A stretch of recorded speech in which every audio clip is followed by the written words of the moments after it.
1 दिसंबर है और दिन रविवार का है, तारीख नजदीक आ गई है और सर लौट गए हैं।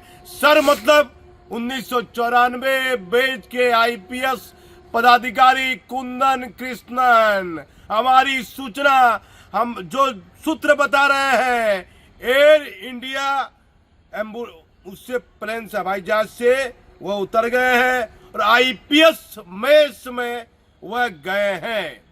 पहले सूचना थी कि वह बिहार सशस्त्र बल में बीएमपी में रहेंगे, लेकिन हमारे पास जो जानकारी है, जो सूत्रों के हवाले ये जानकारी है कि 94 बैच के आईपीएस कुंदन कृष्णन साहब लौट गए हैं और आईपीएस मेस में वह आज देर रात का खाना खाएंगे, वहां विश्राम करेंगे और 2 दिसंबर दिन सोमवार का sir sir sir sir sir sir अब सर आ गए हैं, सर योगदान देंगे। और हमारे पास ये भी खबर है, चंद घंटे में वैसा कुछ कोई नया चमत्कार तो नहीं होगा, लेकिन बताया जाता है 1 नहीं 2 नहीं 3 नहीं 4 एडीजी स्तर के पदाधिकारियों का तबादला राज्य सरकार कर सकती है।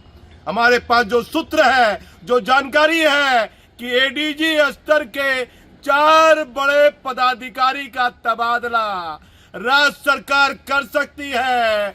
बड़ा तबादला आने वाले दिनों में। कई वर्षों से एक ही जिले में डीएसपी स्तर के पदाधिकारी जमे हैं, एसडीओ जमे हैं, राज्य सरकार उनका बदली नहीं कर रही है, लेकिन बताया जा रहा है लिस्ट तैयार हुई है।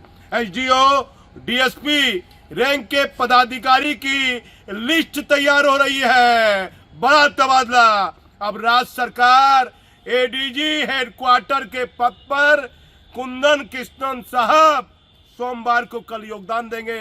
2 दिसंबर मान के चलिए, 8 दिसंबर, 9 दिसंबर, 10 दिसंबर, ज्यादा देर नहीं होगी, अधिक देर नहीं होगी। राज्य सरकार अधिसूचना निकालेगी और एडीजी हेडक्वार्टर के पद पर कुंदन साहब पदभार ग्रहण कर लेंगे।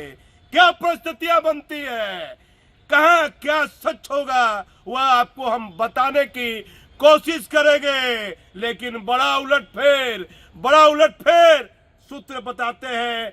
पुलिस हेडक्वार्टर में बड़ा उलटफेर, कुंदन सर लौट आए हैं। राज्य सरकार माननीय मुख्यमंत्री के गृह जिला नालंदा के रहने वाले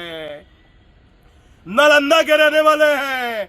सरकार की मेहरबानी, माननीय मुख्यमंत्री नीतीश कुमार पर परिवारवाद का आरोप नहीं लगा, लेकिन लंबे वर्षों के सुशासन में जातिवाद, स्वजाति का ये मोह नहीं छूट रहा है। भैया छोटा दुकानदार हो या कोई जिले का एसपी हो, हर व्यक्ति को अपनी स्वजाति का होमगार्ड चाहिए, अपनी स्वजाति का बॉडीगार्ड चाहिए, अपनी स्वजाति का पुलिस इंस्पेक्टर चाहिए, अपनी ही स्वजाति का डीएसपी चाहिए। ये क्या हो रहा है इस कलयुग में? घोर परिस्थितियों के बीच जो मैसेज बिहार में आम जनता के बीच जा रहा है, इसका सही संदेश आने वाले दिनों में बिहार के हित में नहीं रहेगा। लौट आए हैं, सीआईएसएफ में एडीजी के पद पर थे और भट्टी साहब तो जहां गए हैं वहां से बड़े बड़े पदाधिकारी भाग गए हैं। यहाँ ज्वाइन किए तो बड़े बड़े आईपीएस पदाधिकारी केंद्र प्रतिनियुक्ति चले गए।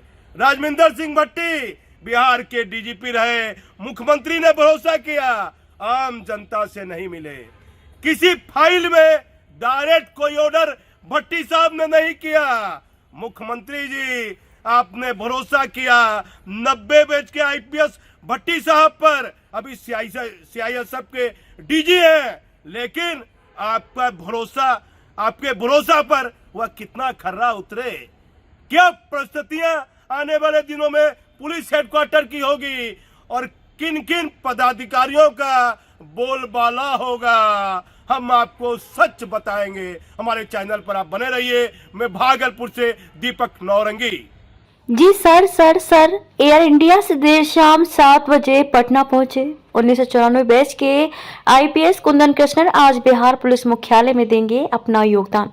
सरकार ने इन पर इतना भरोसा क्यों जताया, कई तरह के सवाल उठ रहे हैं। चंद घंटे कहिए या 1-2 दिन में 4 एडीजी रैंक के बड़े पदाधिकारी का तबादला, 4 डीजी रैंक बड़े पदाधिकारी को अपने पद से इधर से उधर किया जा सकता है। बिहार पुलिस मुख्यालय में सर का होगा बोलबाला, चारों तरफ सर की खूब हो रही है चर्चा। एडीजी हेडक्वार्टर कुंदन कृष्णन के नाम की अधिसूचना किसी समय भी हो सकती है जारी। मुख्यमंत्री जी पर परिवारवाद का आरोप नहीं है, लेकिन जातिवाद क्यों? बिहार पुलिस मुख्यालय में प्रभावशाली आईपीएस कुंदन कृष्णन साहब एयर इंडिया से 1 दिसंबर रविवार देर शाम को पटना पहुंचे हैं। बिहार पुलिस मुख्यालय में 4 एडीजी रैंक के बड़े पदाधिकारी तबादले की पूरी संभावना है। एडीजी हेडक्वार्टर और एडीजी एसटीएफ एक ही पदाधिकारी को मिलने की पूरी संभावना सभी जानते हैं।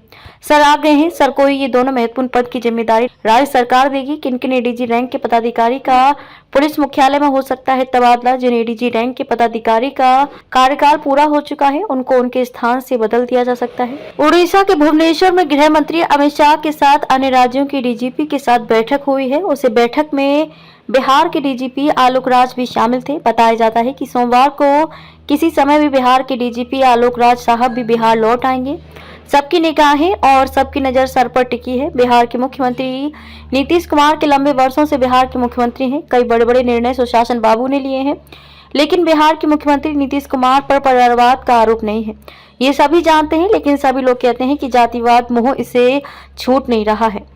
मुख्यमंत्री जी चुनाव में ये कहा जाता है कि ना जात पर ना पात पर मोहर विकास पर, लेकिन मुख्यमंत्री जी आपकी कुछ चापलूस अफसर कई गलत सलाह तो आपको नहीं दे रहे हैं। आपके हर एक निर्णय पर बिहार के हर एक पदाधिकारी सहित हर एक आम जनता की निगाहें टिकी रहती हैं। आपकी अपनी छवि बिहार में अन्य नेताओं से अच्छी मानी जाती है। आपने जो अपनी छवि बनाई है उसे इतने लंबे वर्षों के बाद अपने चहेते पदाधिकारी के लिए क्यों खराब कर रहे हैं? पुलिस मुख्यालय में हर एक पदाधिकारी ये सोच रहा है, क्या बिहार के मुख्यमंत्री नीतीश कुमार जी को हम लोग पर भरोसा नहीं है? मुख्यमंत्री जी आपने तो एसके सिंघल साहब और भट्टी साहब पर भी भरोसा जताया था। इन दोनों पदाधिकारी के कारण आपकी छवि पदाधिकारी और आम जनता में खराब होती दिखी। अब आगे क्या परिस्थितियां बनती हैं, बिहार के कितने हित में रहेगी, हम सही जानकारी आपको देने का कार्य करेंगे। हमारा किसी से कोई निजी मतभेद नहीं है, हम एक सच दिखाने का जरिया है।